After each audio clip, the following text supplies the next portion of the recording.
Bom dia, um maravilhoso dia para você. Estamos aqui para mais uma leitura diária da Palavra do Senhor. E hoje é o nosso 24º dia. Então vamos começar? Lembrando-se que se você ainda não é inscrito nesse canal, seja muito bem-vindo. E se você já é inscrito, dá um joinha para que esse vídeo possa chegar a mais pessoas, tá? Vamos semear boas sementes. E a leitura de hoje é Gênesis, capítulo 48 ao capítulo 49, versículo 33. Jacó adoece. Capítulo 48. E aconteceu depois dessas coisas que disseram a José: Eis que teu pai está enfermo. Então tomou consigo seus 2 filhos, Manassés e Efraim. E um deu parte a Jacó e disse: Eis que José, teu filho, vem a ti. E esforçou-se Israel e assentou-se sobre a cama. E Jacó disse a José: O Deus Todo-Poderoso me apareceu em luz na terra de Canaã e me abençoou. E me disse: Eis que te farei frutificar e multiplicar, e te porei por multidão de povos, e darei esta terra à tua semente depois de ti, em possessão perpétua. Agora, pois, os teus 2 filhos que te nasceram na terra do Egito, antes que eu visse a ti no Egito, são meus. Efraim e Manassés serão meus, como Ruben e Simeão. Mas a tua geração que gerarás depois deles será tua, segundo o nome de seus irmãos, serão chamados na sua herança. Vindo, pois, eu de Padã, me morreu Raquel na terra de Canaã, no caminho, quando ainda ficava um pequeno espaço de terra para vir a Efrata. E eu a sepultei ali, no caminho de Efrata, que é Belém. E Israel viu os filhos de José e disse: Quem são estes? E José disse a seu pai: Eles são meus filhos, que Deus me tem dado aqui. E ele disse: Peço-te, traze-mos aqui, para que os abençoe. Os olhos, porém, de Israel eram carregados de velhice. Já não podia ver bem, e fê-los chegar a ele, e beijou-os e abraçou-os. Jacó abençoa José e os filhos deste. E Israel disse a José: Eu não cuidara ver o teu rosto. E eis que Deus me fez ver a tua semente também. Então José os tirou de seus joelhos e inclinou-se à terra diante da sua face. E tomou José a ambos, a Efraim na sua mão direita, à esquerda de Israel, e a Manassés na sua mão esquerda, à direita de Israel, e fê-los chegar a ele. Mas Israel estendeu a sua mão direita e a pôs sobre a cabeça de Efraim, ainda que era o menor, e a sua mão esquerda sobre a cabeça de Manassés, dirigindo as suas mãos avisadamente, ainda que Manassés era o primogênito. E abençoou a José e disse: O Deus em cuja presença andaram os meus pais, Abraão e Isaque, o Deus que me sustentou desde que eu nasci até este dia, o anjo que me livrou de todo mal, abençoe estes rapazes, e seja chamado neles o meu nome e o nome de meus pais, Abraão e Isaque, e multipliquem-se como peixes em multidão no meio da terra. Vendo, pois, José que seu pai punha sua mão direita sobre a cabeça de Efraim, foi mal aos seus olhos, e tomou a mão de seu pai, para transpor sobre a cabeça de Efraim a cabeça de Manassés. E José disse a seu pai: Não assim, meu pai, porque este é o primogênito, põe a tua mão direita sobre a sua cabeça. Mas seu pai recusou e disse: Eu sei, filho meu, eu o sei. Também ele será um povo, e também ele será grande. Contudo, o seu irmão menor será maior que ele, e a sua semente será uma multidão de nações. Assim os abençoou naquele dia, dizendo: Em ti Israel abençoará, dizendo: Deus te ponha como Efraim e como a Manassés. E pôs a Efraim diante de Manassés. Depois disse Israel a José: Eis que eu morro, mas Deus será convosco, e vos fará tornar a terra de vossos pais. E eu te tenho dado a ti um pedaço de terra, mais que a teus irmãos, o qual tomei com a minha espada e com o meu arco da mão dos amorreus. Jacó abençoa seus filhos e morre. Capítulo 49. Depois chamou Jacó seus filhos e disse: Ajuntai-vos e anunciar-vos-ei o que vos há de acontecer nos derradeiros dias. Ajuntai-vos e ouve, filhos de Jacó, e ouve a Israel, vosso pai. Ruben, tu és o meu primogênito, minha força e o princípio do meu vigor, o mais excelente em alteza e o mais excelente em poder. Inconstante como a água, não serás o mais excelente, porquanto subistes ao leito de teu pai. Então o contaminastes, subistes à minha cama. Simeão e Levi são irmãos. As suas espadas são instrumentos de violência. No seu secreto conselho não entre minha alma. Com a sua congregação, minha glória não se ajunte. Porque no seu furor mataram varões, e na sua teima arrebataram bois. Maldito seja o seu furor, pois era forte, e a sua ira, pois era dura. E os dividirei em Jacó, e os espalharei em Israel.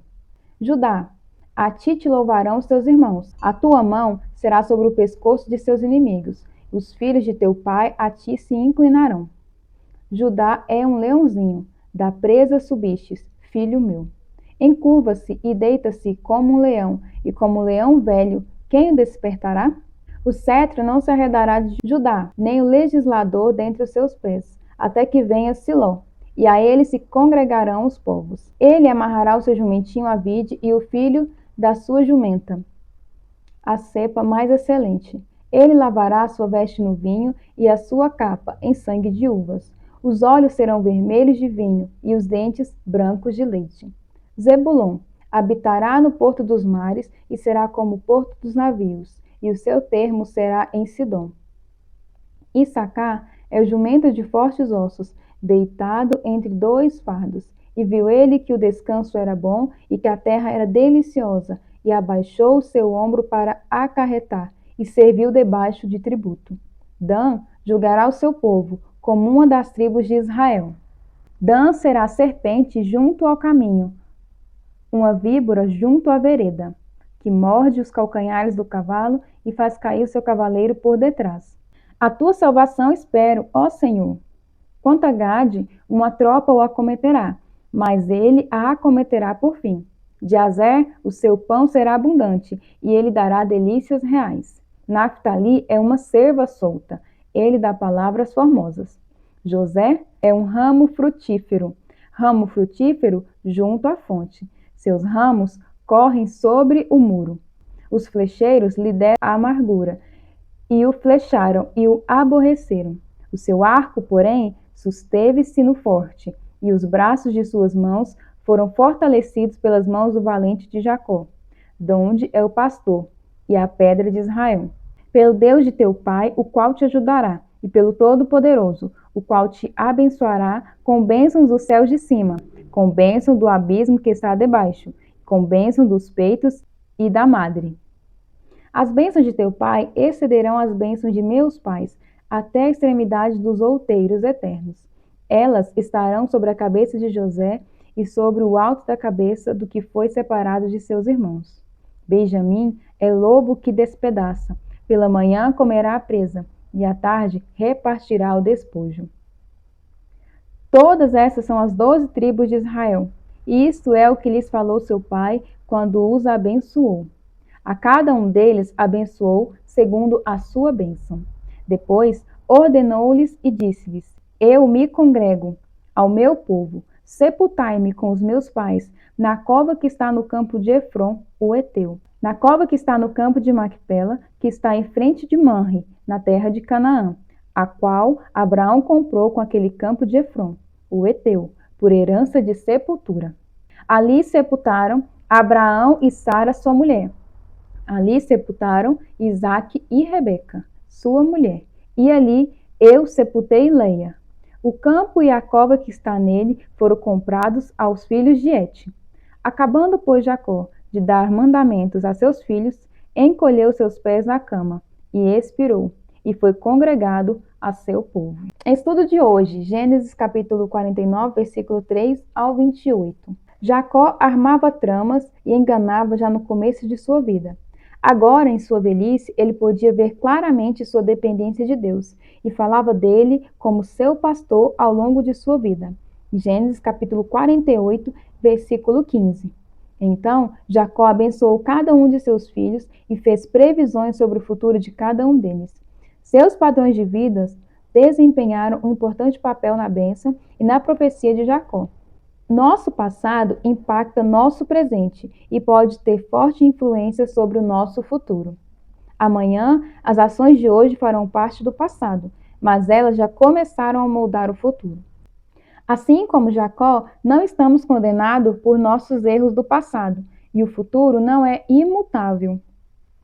Precisamos de Deus para invadir nosso passado, presente e futuro, e para tornar-se como um pastor em nossas vidas. Ele não vai mudar nosso passado, mas pode tirar coisas boas dele. Para desenvolver uma atitude como a de Jacó, deixe que Deus pastoreie-o enquanto você confia em sua provisão e cuidado. Assim, como você pode praticar sua confiança em Deus hoje, de forma que moldará positivamente o seu amanhã? Mateus, capítulo 15, versículo 29, ao capítulo 16, versículo 12. A segunda multiplicação dos pães.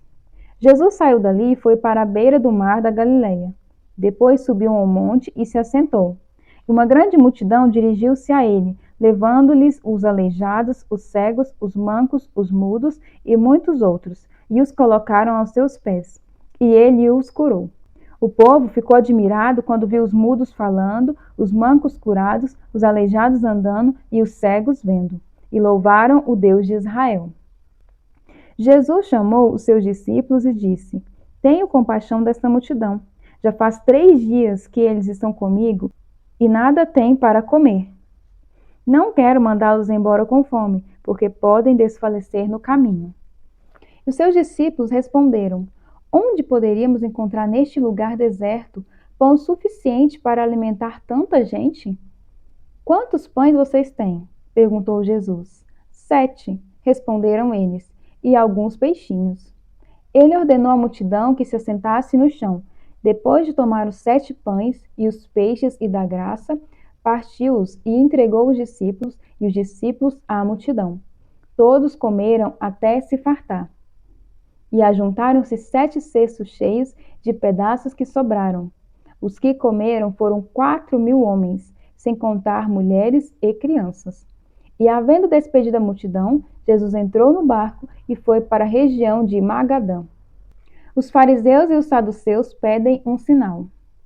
Os fariseus e os saduceus aproximaram-se de Jesus e o puseram à prova, pedindo-lhes que lhe mostrasse um sinal do céu.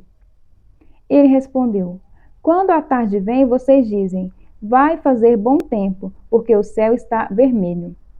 E de manhã: hoje haverá tempestade, porque o céu está vermelho e nublado.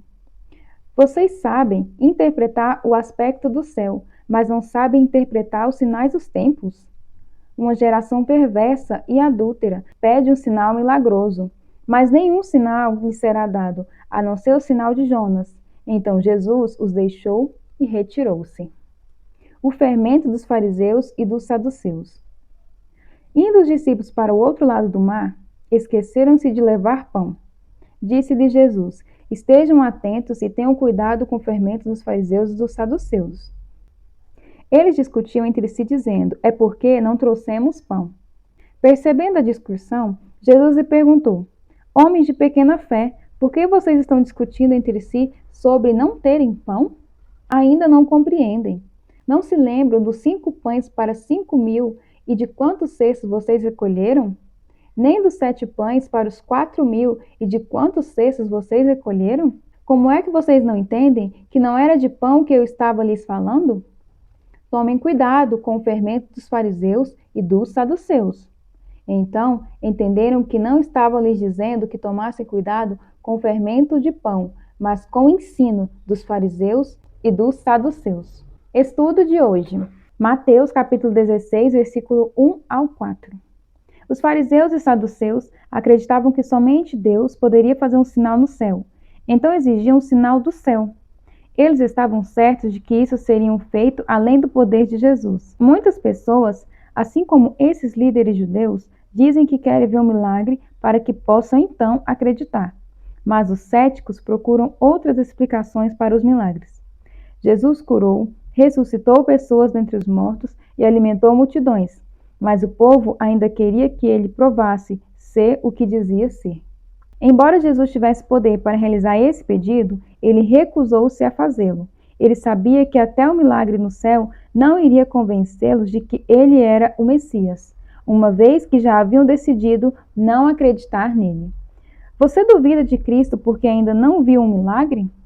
Você espera que Deus pessoalmente prove quem é para você acreditar? Jesus diz: bem-aventurados os que não viram e creram. João capítulo 20, versículo 29. Se você der um passo adiante em fé e acreditar, pode ficar surpreendido quando o Senhor revelar-se. Orando os Salmos. Pense em alguém que precisa experimentar as bênçãos de Deus. Ore o Salmo 20 por esta pessoa. Salmo capítulo 20, versículo 1 ao 9. O Senhor te ouça no dia da angústia. O nome do Senhor, Deus de Jacó, te proteja. Envie-te socorro desde o seu santuário e te sustenha desde Sião. Lembre-se de todas as tuas ofertas e aceite os teus holocaustos. Conceda-te conforme o teu coração e cumpra todo o teu desígnio. Nós nos alegraremos pela tua salvação e em nome do nosso Deus arvoraremos pendões. Satisfaça o Senhor todas as tuas petições.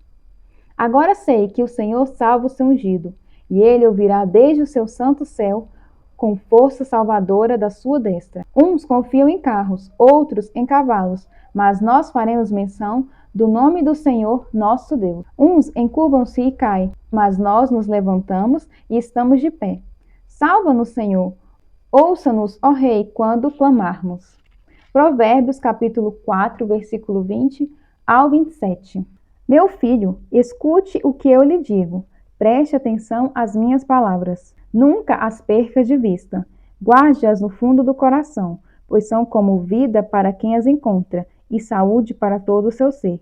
Acima de tudo, guarde o seu coração, pois dele depende toda a sua vida. Afaste da sua boca as palavras perversas. Fique longe dos seus lábios a maldade. Olhe sempre para a frente. Mantenha o olhar fixo no que está diante de você. Veja bem por onde anda, e os seus passos serão seguros. Não se desvie nem para a direita, nem para a esquerda, e afaste os seus pés da maldade. E essa foi mais uma leitura de hoje. Hoje nós lemos o 24º dia. Que seja um dia abençoado e que você possa refletir nessa palavra de hoje. E eu te espero aqui amanhã. Até!